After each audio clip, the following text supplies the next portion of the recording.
درست ہے. اور ابھی ریسنٹلی جو Supreme Court rules National Judicial Policy Making Forum نے کیے ہیں اس میں انہوں نے ترتیب بتا دی ہے کہ جو بیل کے کیسز ہیں وہ کس ترتیب سے لگیں گے. یعنی جو زیادہ سنگین جرائم ہیں وہ زیادہ پہلے لگیں گے. جو سزائے موت کے لوگ ہیں یا جو عمر قید کے لوگ ہیں جن میں سے عمران خان یا بشرا بی بی نہیں ہیں ان کے کیسز پہلے لگیں گے. اسلام آباد ہائی کورٹ میں ان کا اپیل ہے یہ جو القادر ٹرسٹ کیس ہے, اور اس اپیل میں اس سے پہلے جو سزائے موت کے لوگ ہیں جو عمر قید کے لوگ ہیں وہ خاصے ہیں. آئی تھنک 283 سم ایسے کیسز ہیں اوور آل. تو ان میں آ کے کوئی تیسرا چوتھا نمبر آتا ہے. تو پرابلی مطلب لائن جمپ کرنے کا جو ایک ایکسیجنسی دے کے یا درخواستیں وغیرہ دے کے پریشر ڈال کے بار کر لیتی تھی کبھی کبھار, وہ بھی national Judicial Policy making body نے روک دیا ہے. تو لائن میں کاٹنا جب نہیں ہوگا اور جب یہ کیسز اپنی ترتیب سے چلیں گے تو پھر ان کی باری شاید پرابلی اس سال کے بعد ہی آئے گی. تب تک ان کے اور بہت سارے کیسز ہیں جو ابھی انڈر ٹرائل ہیں, پرابلی ان میں ایک ایک دو سزائیں ہو جائیں گی. تو یہ مطلب کام ابھی تھوڑا لمبا ہے. وہ نظر آتے ہیں ایک.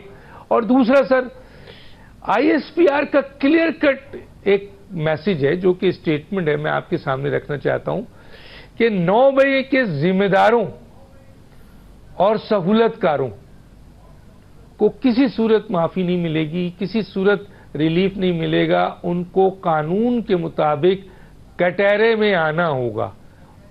تو کیسے دیکھتے ہیں سر اس اسٹیٹمنٹ کو؟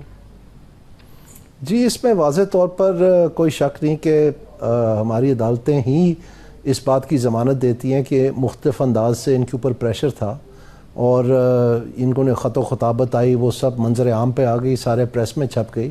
تو جو فیصلہ ہوا تھا سپریم کورٹ کی جانب سے جس میں پی ٹی آئی کے جو ریزرو سیٹس تھی ان کے بارے میں انہوں نے فیصلہ دیا, وہ آدھے نوٹیفائی بھی کر دی الیکشن کمیشن نے. پھر ایک نیا قانون میں امینڈمنٹ کی پارلیمنٹ نے اور وہاں سے خط لکھا گیا اور انہوں نے کہا جی ہمیں کنسلٹیشن کرنی ہے, ہمیں معلوم ہی نہیں ہے کہ لیڈرشپ کون ہے.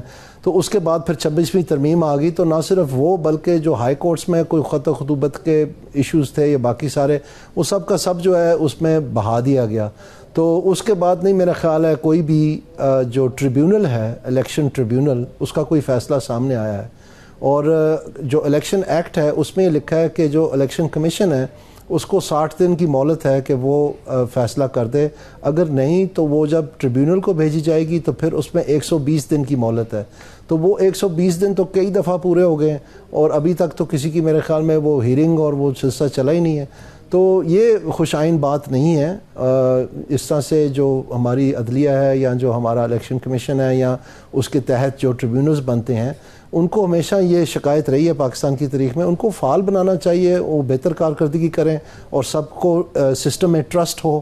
اور اگر کوئی غلطی کہیں پر ہوئی بھی ہے انڈیویجول بیسس پہ یا کسی کوشش کے تحت وہ پکڑی جائے اور اس کے اوپر سخت سزائیں ملیں تاکہ آئندہ لوگوں کے لیے ایک نشانی بن جائے کہ ایسے نہیں کرنا ہے اور پاکستان اس چیز سے گریجویٹ کر جائے. یہ میرے خیال میں ہم سب کی خواہش ہے.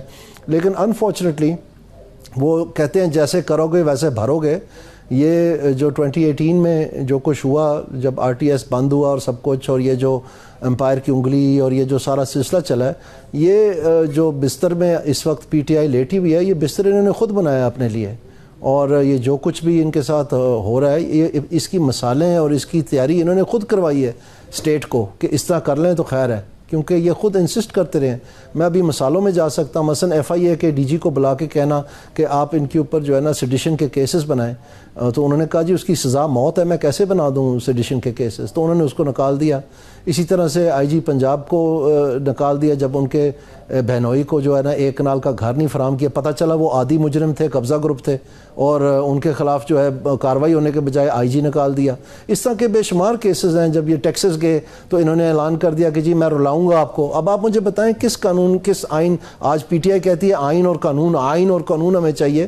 تو جب آئین اور قانون آپ کو چاہیے تو رلانا کس آئین قانون میں ہے کہ آپ نے رلانا ہے ان کو؟ یہ کون سا سیکشن ہوتا ہے, یہ کون سا دفعہ ہوتی ہے, ذرا بتا دیں. ایف آئی آر کرتی ہے اس پہ. مطلب ہے کہ یہ سارا کچھ انہوں نے خود تیار کیا. اب یہ بھگت رہے ہیں تو ظاہری بات ہے تکلیف. اور اس وقت یہ نئے آئے تھے, اب ذرا رواں ہو گئے ہیں تو ان کو سمجھ آ رہی ہے پاکستان کی. ٹھیک ہے, بہت صحیح کہا. میں آتا ہوں جناب, ایک موقف بھی ہے. مثلا آپ صوبوں سے زیادہ آپ بلدیاتی نظام کو فوکس کرتے ہیں, لیکن سر ہم یہ دیکھتے ہیں کہ جو موجودہ اس وقت سسٹم ہے اور جو سیاسی جماعتیں ہیں وہ نہ بلدیاتی نظام کو نافذ کرنا چاہتی ہیں نہ صوبہ بنانا چاہتی ہیں. پاکستان آپ دوسرے ملکوں کو دیکھ لیں, کسی کے پاس 71 صوبے ہیں, کسی کے پاس 31 ہے. امریکہ کو دیکھ لیں کہاں سے شروع ہوا, 13 سے شروع ہو کے کہاں 52 پہ پہنچا ہوا ہے. انڈیا کو دیکھیں مثلا 17-16 سے شروع ہو کر 28 پہ پہنچا ہوا ہے. بے شمار اس وقت مثالیں ہیں, ترکی ہے, خود افغانستان ہے. کہا جاتا ہے کہ جی صوبے اگر بنتے ہیں تو ایڈمنسٹریٹولی صوبے اگر بنے تو اس سے بہتر گورننس ہوتی ہے, عوام کے مسائل حل ہوتے ہیں, عوام کو اپنے ڈور پر اور محرومیاں بھی ختم ہوتی ہیں. لیکن سر صوبے بننے پہ بھی اختلاف ہے اور بہت شدید اختلاف. نظام جو کہ آلریڈی کانسٹیٹیوشن کا حصہ ہے, بلدیاتی نظام جس کو آپ نے بالکل سب کچھ کر کے دیا ہے, اس کو بھی امپلیمنٹ نہیں کرتے ہیں. کیا کہیں گے سر؟ بہت شکریہ ڈاکٹر صاحب. مجھے جو یہ اپروچ ہے نا, یہ جو مطلب منطق ہے, اس سے مجھے اختلاف ہے کہ جی دیکھیں پہلے 13 تھے اب 19 کر دیے فلانے ملک نے, وہاں پر اتنی آبادی ہے اتنے کر دیے, ادھر اتنی آبادی اتنے کم ہے, صرف 4 صوبے, ان کا کیا کرنا ہے. اس کی ایک ہسٹری ہے. یہ چاروں صوبے ہم ایک فیڈریشن ہے. فیڈریشن میں کیا ہوتا ہے کہ جو اکائیاں ہوتی ہیں وہ ایکچولی صوبے ہوتے ہیں, وہ فیڈریشن نہیں ہوتی. فیڈریشن بنتی ہے اکائیوں کی بنیاد پر. تو فیڈریشن اپنی اکائیوں کو توڑنا چاہے, ان کو ہٹانا چاہے, ان کو مٹانا چاہے, یہ بہت مشکل کام ہے. اور اس کی جو طریقہ کار ہے وہ سارا کا سارا دار و مدار اسی لیے اکائیوں کو دیا گیا ہے کہ 2/3 میجورٹی پروونشل اسمبلی دے گی تو پھر یہ کام ہوگا. تو ایک بات تو یہ ہے. تو میں سمجھتا ہوں کہ جہاں تک یہ ارتھمیٹک ہے نا کہ اتنی پاپولیشن پہ کتنے ہونے چاہیے اور فلانے ملک کے کتنے فلانے پہ, یہ نہیں ہونا چاہیے. آبجیکٹیوز ہونے چاہیے. یعنی اس کی منطق جو ہے وہ آبجیکٹیوز کی جانب سے آپ حاصل کیا کرنا چاہتے ہیں. فرض کریں آپ پاکستان کی تاریخ دیکھیں تو پہلے یہاں پر کتنے اضلاع تھے, تو اضلاع کتنے بڑھ گئے ہیں, تو ایڈمنسٹریٹو ڈویژن ہو گئی نا. تو کیا وہ جو اضلاع نئے بنے تھے, میرا بھی 1990 میں نیا ڈسٹرکٹ بنا تھا, ڈسٹرکٹ ناروال, تو وہاں کیا ایڈمنسٹریشن بہت بہتر ہو گئی ہے. وہاں ایجوکیشن کا سٹینڈرڈ بہتر ہو گیا, ہیلتھ کا سٹینڈرڈ بہتر ہو گیا, سڑکیں جو ہیں وہاں پر زیادہ پختہ ہیں, ان کے کھڈے کم ہیں جب بارش پڑتی ہے. سیالکوٹ سے یا شیخوپورہ سے جو 2 نیبرنگ ڈسٹرکٹ ہیں, مطلب آبجیکٹیو کیا ہے؟ نہیں ہے نا ایسے. یہ تو ہمیں پتہ ہے. پھر تحصیلیں دیکھ لیں, بے شمار تحصیلیں نہیں بن گئی ہیں. اور ڈویژنز دیکھ لیں, ڈویژنز نہیں. ابھی گجرات ڈویژن چیف منسٹر جب تھے یہ پرویز الہی صاحب طاقت میں, تو انہوں نے گجرات ڈویژن بنا دی.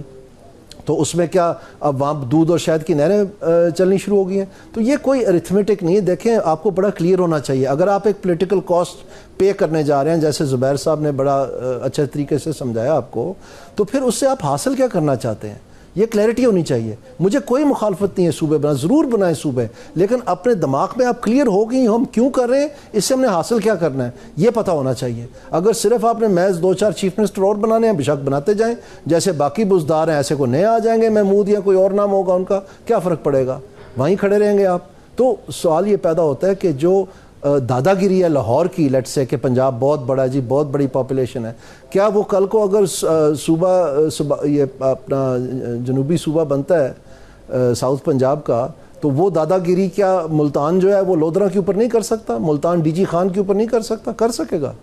تو پھر یہ جو سوچ ہے نا کہ سم ہاؤ صوبے بڑھانا یہ متبادل ہے لوکل گورنمنٹ کا, یہ کبھی بھی نہیں ہوگا. اس کو بھول جائیں. اگر یہ آپ کا آبجیکٹو ہے کہ لوکل گورنمنٹ چل نہیں سکی, چلیں 8-10 صوبے بنا دیتے ہیں, ہم لوکل گورنمنٹ کے قریب پہنچ جائیں گے, آپ کبھی قریب نہیں پہنچیں گے. پوری دنیا میں اس لیے لوکل گورنمنٹ موجود ہے. جو کمیونسٹ اسٹیٹ ہیں, جو سنگل پارٹی اسٹیٹ ہیں, چائنا کی طرح یا رشیا کی طرح, جو جاپان ہے ان کا اور قسم کا نظام ہے, آپ دنیا میں چلے جائیں, جو چھوٹے سے چھوٹا سوئٹزرلینڈ, چھوٹے سے چھوٹے ملک ہیں, ان کی بھی لوکل گورنمنٹ ہے. تو آپ یہ ایکسپلین نہیں کر سکتے کہ جی لوکل گورنمنٹ کی جگہ میں یہ بن جائے. لوکل گورنمنٹ پھر آپ کو بہرحال بنانی پڑے گی. اب پرابلم کیا ہے کہ ہمارے جو سیاستدان ہیں, ماشاءاللہ ہمیں لیجسلیشن کے تو سپیلنگ نہیں آتے زیادہ کو, تو ہم نے پھر وہی گلی نالی بنانی ہے. وہ اب لوکل گورنمنٹ کا کام ہے, لہٰذا لوکل گورنمنٹ کو ٹھڈا مار کے نکال دیں, اور وہ کام ہم جا کے کریں گے ضلع میں بیٹھ کے. اور ڈپٹی کمشنر صاحب بھی بڑے ناراض ہو جاتے ہیں اگر کوئی الیکٹڈ ہیڈ آ جائے وہاں پر. وہ کہتے ہیں کہ میں تو ایک امتحان دے کے آیا ہوں, مجھے تو پوچھنا چاہیے جیسے باقی انگریز کو پوچھتے تھے, اور یہ جو ووٹ لے کے آئے یہ کیا چیز ہے, یہ کیا سمجھتے ہیں اپنے آپ کو, میری ACR لکھے گا, میرے بارے میں پوچھے گا, یہ میرے سے یہ اپنا جواب دہی کرے گا. بالکل ہم نہیں مانتے. تو یہ ایک ہسٹوریکل ٹرینڈ ہے پاکستان کا جو سامنے آیا ہوا ہے, اور اس کا حل یہ نہیں ہے. آپ کو ایک بہترین مقامی حکومتوں کا نظام بنا کے دیا تھا, اس کو آئین میں بھی تحفظ دیا تھا, اور مزے کی بات یہ ہے کہ 2/3 میجورٹی نہیں, یونینمسلی پورے پارلیمنٹ نے آرٹیکل 140A جو لوکل گورنمنٹس کو تحفظ دیتا تھا اس کو پاس کیا انہوں نے. پرابلم کیا ہوئی کہ جوڈیشری نے ٹوٹل فیلئر کیا, اور سب سے پہلے وہ شروع ہوا میاں ثاقب نثار سے. اس نے تباہی مچا دی لوکل گورنمنٹس کی. یہ جو شاہ صاحب ہیں جو آج کل سپریم کورٹ میں سینئر پرسوئنگ جج ہیں, انہوں نے بہت اچھا فیصلہ دیا تھا لاہور ہائی کورٹ میں جب تھے جیل روڈ کے کیس میں. ہر چیز انہوں نے سیدھی کر کے بڑی ریسرچ کر کے بڑا اچھا فیصلہ دیا تھا. اس کو ثاقب نثار صاحب نے اڑا کے رکھ دیا, اس کو پہیے لگا دیے, آج تک نہیں پتہ چلا کہ وہ کدھر گئی. اس کے بعد آپ بندیال صاحب کو دیکھ لیں, یہ پیس میل کوئی چھوٹے موٹے ان کو بحال کر دیا. یہ نہیں کہا کہ الیکشن ٹائم سے ہونے چاہیے, صرف یہ کہہ دے کہ ان کو 3 مہینے کے لیے بحال کر دے. اسی طرح گلزار صاحب تھے, اپنے آخری دن پہ جب وہ کراچی میں انہوں نے سپریم کورٹ کی سٹنگ کی تو انہوں نے کہہ دیا کہ جناب یہ جتنی بھی اتھارٹیز ہیں یہ لوکل گورنمنٹ کے تابع ہوں گی, جیسے ڈیولپمنٹ اتھارٹیز ہیں, ہارٹیکلچر اتھارٹی, یا کیونکہ شہباز صاحب نے ایک طریقہ بنا لیا تھا کہ گورننس تھرو اتھارٹی, وہ اسمبلی کو بھی بائی پاس کرتے تھے, ہر چیز کو بائی اس کا اتھارٹی بنا دیتے تھے. تو یہ سالڈ ویسٹ مینجمنٹ اتھارٹی پورے پنجاب, اب وہ خالصتاً لوکل گورنمنٹ کا کام ہے. واٹر مینجمنٹ اتھارٹی خالصتاً لوکل گورنمنٹ کا کام ہے. ہارٹیکلچر مینجمنٹ اتھارٹی خالصتاً لوکل گورنمنٹ. تو انہوں نے گلزار صاحب نے کہا کہ یہ سب اس کے تابع ہوں گی. اب اصل جو بات ہے وہ آرٹیکل 140A اس لیے تھا کہ جو اختیارات تفویض ہو چکے تھے آرٹیکل 140A کے وجود میں آنے سے پہلے, یعنی لوکل گورنمنٹ آرڈیننس 2001 کے تحت, وہ تو ان کے پاس رہنے ہی رہنے ہیں. اس میں لکھا ہے each province shall by law establish a local government system and devolve. Law آپ کس لیے بنائیں گے؟ ڈیوالو کرنے کے لیے, ناٹ ٹو سینٹرلائز. تو انہوں نے گگا الٹی بہتی رہی ہے, اور جوڈیشری کو ہم جا کے میں سارے کیسز لڑے ہیں, سپریم کورٹ تک ہم گئے ہیں, اس میں ہمیں پیس میل جو ہے نا تھوڑے سے پیسے کر دیے, جیسے پنجاب کی لوکل گورنمنٹ ریسٹور کر دی بقایا وقت کے لیے, کوئی 1.5-2 مہینے 6 مہینے انہوں نے بھی لگا لیے. مطلب انہوں نے ٹوٹل فیلئر ہے. باقی سارے کام ان کو آتے ہیں کہ جی ہسپتالوں میں جا کے چھاپے ماریں اور اٹھا کے چیزیں پھینکیں اور ان کو روپ ڈالیں, ڈیم فنڈ بنا دیں, الٹے سیدھے جو کام پاکستان میں آپ چاہتے ہیں وہ کر سکتے ہیں. لیکن اگر ان کو کہیں کہ آئین کی جو ترجمانی ہونی چاہیے تاکہ پاکستان میں اچھا نظام جو بنا ہوا ہے وہ چل سکے, جس پہ ساروں نے یونینمسلی اگری کیا ہے, اس کی انٹرپریٹیشن آپ نہیں کریں گے مکمل طور پر. ادھر کر دی تھوڑی سی, ادھر کر دی تھوڑی سی. بنیادی طور پر یہ جو اشرفیہ ہے اور ہماری جو انتظامیہ ہے اور باقی جو ادارے ہیں پاکستان کے, یہ تمام ملے ہوئے ہیں, اور یہ چاہتے ہی نہیں ہے اصل میں کہ مقامی سطح پر یہ ایک کلونیل ہینگ اوور ہے ان کو کہ باقاعدہ طور پر جمہوریت جو ہے یہ پنپ ہے.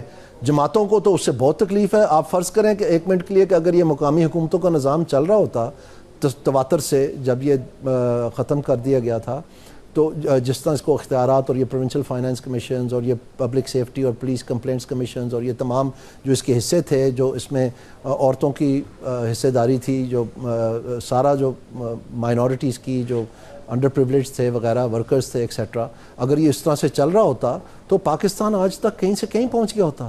انسٹیڈ ابھی کیا مل رہا ہے کہ 38 کروڑ روپے کا جناب عرق گلاب چھنکایا جا رہا ہے لاہور میں. ادھر مری کو اب پہلے ہوا میں ٹرین چلا دی, اس سے ووٹ نہیں ملے, لاہور سارا ہار گئے.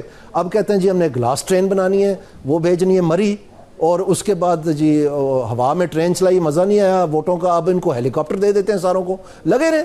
یہ سارے کے سارے اگر ان کو پیسے دینے پڑتے آپ کو لوکل گورنمنٹس کو پروونشل فائنانس کمیشن کے تحت, اور وہ جو ان کے مقامی مسائل تھے ان کو حل کرنے میں وہ صرف کرتے, ان کے پاس تو یہ کارڈ مارٹ بانٹنے کے, یہ solar panel, bike, wheel chair, پتہ نہیں کیا کیا بانٹ رہے ہیں, یہ ٹریکٹر جو بھی ہے, یہ سارا کچھ بیچ میں ہی رہ جانا تھا. یہ ایکچولی لوکل گورنمنٹ کے سارے فنکشنز یہ کر رہے ہیں. آپ دیکھیں BHUs ہو گئے, یا یہ صفائی ستھرائی کا نظام ہو گیا, یا اسکولز میں دودھ دینا ہو گیا, یا پرائیویٹ اسکولز کی ایجوکیشن, یہ سب کے سب لوکل گورنمنٹ فنکشنز ہیں. آپ 1 منٹ کے لیے سوچیں اگر پاکستان میں یہ لوکل گورنمنٹ فال اور آرٹیکل 140A کے تحت چل رہی ہوتی اور ان کے وسائل پورے ہوتے, یہ چیف منسٹر تو بیچارے مکھیاں مار, ان کو پتہ ہی نہیں ہے کہ ہم نے کیا کرنا ہے صوبے میں, ان کو اندازہ ہی نہیں ہے کہ ہائر لیول فنکشنز جو ہیں گورننس کے وہ کیا ہوتے ہیں, کیونکہ یہ سارے ٹریننگ ویلز لے کے آئے ہوئے ہیں. ان کو پتہ نہیں ہے PD پال اسکیم ہے ہماری سیاسی جماعتیں, یہ چلے جائیں گے تو ان کا کوئی آگے پوترا آ جائے گا. میں تو اس بات سے ڈرتا ہوں کہ پاکستان میں اگر کوئی سادہ پیدا ہو گیا تو ہمیں اس کو بھی اسی طرح نعرے مارنے پڑیں گے اور یہ کہنا پڑے گا کہ جناب یہ تشریف لے آیا, پیدا ہو گیا, اب ان کو برداشت کریں. اب یہ ولا عالم اگر یہ ہوتا لوکل گورنمنٹ تو ان جماعتوں کو بھی جمہوریت داز اپنانا پڑتا. نہیں تو وہ جمہوری انداز اپنائیں گے کیوں جناب؟ اگر جمہوری انداز اپنائیں گے تو پھر ان کا کیا ہوگا؟ اور دوسری بات ہے یہاں تو ایم این اے جو قانون سازی کرنے آتے ہیں وہ قانون سازی تھوڑی کرتے ہیں. جیسے آپ نے کہا اس میں تو بیشتر لوگ پڑھے لکھے نہیں ہیں. یہ M N A development fund چاہیے, وہ ڈیولپمنٹ فنڈ کے نلکا لگے گا, سڑک بنے گی, وہ کام بھی لوکل باڈیز کا ہے. بہرحال ہم آتے ہیں جناب محمد زبیر صاحب, N F C award. Sorry doctor صاحب ایک سیکنڈ, ایک آخری جملہ میں آپ کو یہ بتانا چاہتا ہوں کہ جب یہ 2001 میں لوکل گورنمنٹس بنی اور اس کے بعد پروونشل اسمبلی کے الیکشن ہو گئے اور نیشنل اسمبلی کے الیکشن ہو گئے 2002 میں, تو اس کے بعد جب 2005 کے الیکشن آئے, ابھی تک مقامی حکومتوں کا نظام جو ہے وہ اس کے الیکشن آ گئے, تو جو لوگ sitting M P A M N A تھے, کچھ وزیر بھی تھے, انہوں نے سیٹیں چھوڑ کے اور ڈسٹرکٹ گورنمنٹ کے الیکشن جا کے لڑے, کیونکہ وہ اصل میں وہ کرنا چاہتے ہیں لیجسلیشن کے وہاں پیسہ چلا گیا. ایک سیکنڈ, اگر آپ اس کو چلنے دیتا تو دو چار اٹریشنز میں یہ سیپریشن ہو جانی تھی. جو اعتزاز احسن تھے, جو دانیال عزیز تھے یا محمد زبیر تھے, انہوں نے پارلیمنٹ میں آ جانا تھا, اور جو باقی ہیں سارے گلیاں نالے والے یہ جا کے گلیاں نالیاں بناتے. ووٹ کی طرف سر کیا کہتے ہیں سر, اس میں تبدیلی لانا چاہتے ہیں, کیا تبدیلی لائیں گے جس سے بہتری ہوگی؟ یہ سب کا سب میں سمجھتا ہوں کہ بالکل ناقص ہے. جیسے زبیر صاحب نے کہا, ہمیں اس کے برعکس اپنے ایجوکیشن اور ہیلتھ ایکسپینڈیچر اور ساتھ میں جو میونسپل انفراسٹرکچر ہے اس کے اوپر اپنا ریونیو زیادہ صرف کرنا چاہیے. فیڈرل گورنمنٹ کی پرابلم یہ ہے کہ فیڈرل گورنمنٹ جو ہے یہ ایک بیلیکوس کھاتی رہی ہے, کھاتے کھاتے اس کو سمجھ نہیں آ رہی اور کہاں سے کھائے. اور یہ جو سارا اس نے قرض چڑھایا, یہ جو ڈیفیسٹ ہم فائنینس کر رہے ہیں سال در سال, اصل مسئلہ تو یہ اب یہ جمع اتنا ہو گیا کہ اس کی سود کی قسطیں ان کو اتارنی پڑ رہے ہیں.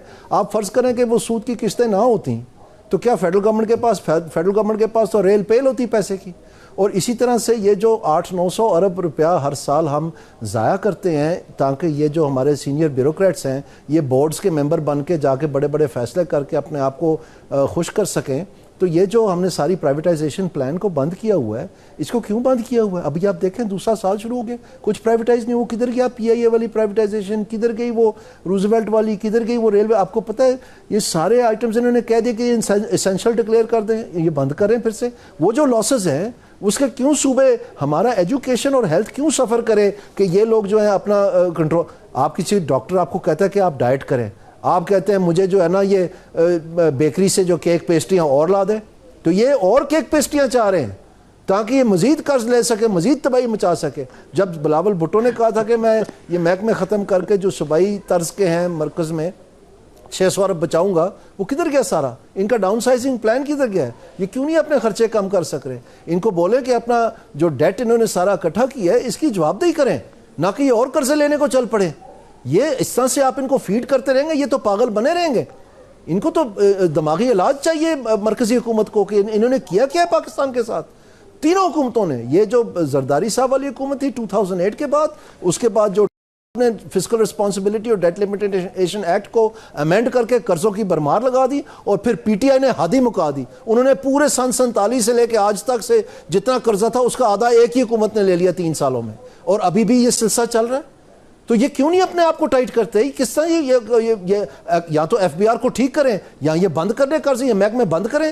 کچھ بھی نہیں کر رہے. یہ آپ دیکھیں تو صحیح, فضول آنن فانن انہوں نے کھولے ہوئے ہیں محکمے, امارات دیے چلے جا رہے ہیں اور انہوں نے تماشا بنایا ہوا ہے. اپنا بیلٹ ٹائٹ نہیں کریں, سیدھے ہوں. اور خبردار اگر اپنے پاکستان کے ایجوکیشن اور ہیلتھ کا جو پہلے ہی بیچارے روتے کھوتے, آپ دیکھیں, آپ اس وقت رزلٹ دیکھیں ایگزامز کے, آپ کو پتہ ہے کہ جو ایجوکیشن منسٹر ہے اس کے اپنے گاؤں سے جو ہے ایک بچہ پاس ہوا ہے, پتہ نہیں 9th کلاس میں, کا یہ انٹرنیٹ پہ چل رہا ہے سارا کچھ. تو ان کو صبح کہیں انہی ایم پی ایز کو, انہی وزراء کو کہ ٹیچروں کی بھرتی کھل گئی ہے, یہ سارے تیار ہو جائیں گے, ہاتھ ملتے ملتے آ جائیں گے اپنی اپنی لسٹ لے کے. ان کو تو نہیں پرواہ کہ بچے سارے فیل ہو گئے. یہ کب رکے گا؟ یہ تب رکے گا جب آپ کے پاس افیکٹو لوکل گورنمنٹ ہوگی, جب اونرشپ ہوگی پولیٹیکل کلاس کی, اپنے اداروں کی, اپنے انسٹیٹیوشنز کی, اپنے ہیلتھ سسٹم کی. اچھا سر, یہ ذرا سا ایک میں چاہوں گا اس پہ کمنٹس کر دیں, جو یہ پہلی اقتصادی ڈیجیٹل شماری کے نتائج آئے ہیں, اس کو کیسے دیکھتے ہیں سر؟ بس 1-1.5 منٹ ہے, آپ چاہتا ہوں میں آپ بھی کمنٹس کر دیں اس سے. یہ کچھ بھی نہیں ہے, یہ تو ایک گنتی ہے. جی سر, اصل بات ہے وہ بتائیں نا جی. دیکھیں آپ دیکھیں کتنے مزے کی بات ہے کہ انہوں نے IMF کو کہہ دیا ستمبر 2024 میں کہ ہم جون تک آپ کو لیبر فورس سروے کے اسٹیٹسٹکس دے دیں گے. اور آپ کو پتہ ہے جون جب آیا تو فائنانس اکنامک سروے جو منسٹری فائنانس چھاپتی ہے اس میں انہوں نے پہلی دفعہ پاکستان کی تاریخ میں لیبر کے فگر ہی نہیں ہے, خانہ ہی خالی ہے, بھاگ گئے اس سے. اب یہ ہمارے پہ روپ ڈال رہے ہیں, کبھی ایگریکلچر بتاتے ہیں سینسس, کبھی یہ بتاتے ہیں جی اقتصادی, وہ بھائی ان ایمپلائمنٹ کا بتائیں, قوم کا نمبر 1 ایشو ہے, وہ کدھر گیا لیبر فورس سروے, کیوں پی گئے ہیں؟ اب ایک اور آپ ستمبر میں پھر ریویو ہونا IMF کا, پھر آپ کو ڈانٹ ڈپٹ ہونی ہے. تو فائنانس منسٹر نے اپنی دفتر میں میٹنگ بلا کے پاکستان بیورو آف اسٹیٹسٹکس کو بولا کہ آپ کیوں ہمیں 10 سال پرانے اعداد و شمار دے رہے ہیں؟ تو انہوں نے کہا جی ہمیں روکا جا رہا ہے. تو انہوں نے غصے میں آ کے کہا کون سا منسٹر روک رہا ہے؟ اب آپ مجھے بتائیں, ان کو میریٹائم افیئرز کے منسٹر نے روکنا تھا؟ ظاہری بات ہے جو ان کا جس محکمے کے وہ متحد ہیں انہوں نے ہی روکنا تھا نا, وہ پلاننگ ہے. تو آپ مجھے بتائیں جب یہ حالت ہو جائے کہ خود اپنی کارکردگی سے اتنی شرمندہ ہو جائے حکومت کہ وہ اعداد و شمار چھپانے شروع ہو جائے, روکنا شروع ہو جائے, ڈیلے کرنا شروع کر دے, تو پھر اس کے پیچھے اور کیا رہ گیا؟ پھر اللہ ہی حافظ ہے, پھر تمغے اور دو. اور کیا ہوگا سر, وقت ختم ہوا چاہتا ہے, معافی کے ساتھ سر وقت ختم ہوا چاہتا ہے. کہ مزید بات کریں گے, ڈاکٹر دانش کو اجازت دیجیے. اللہ حافظ.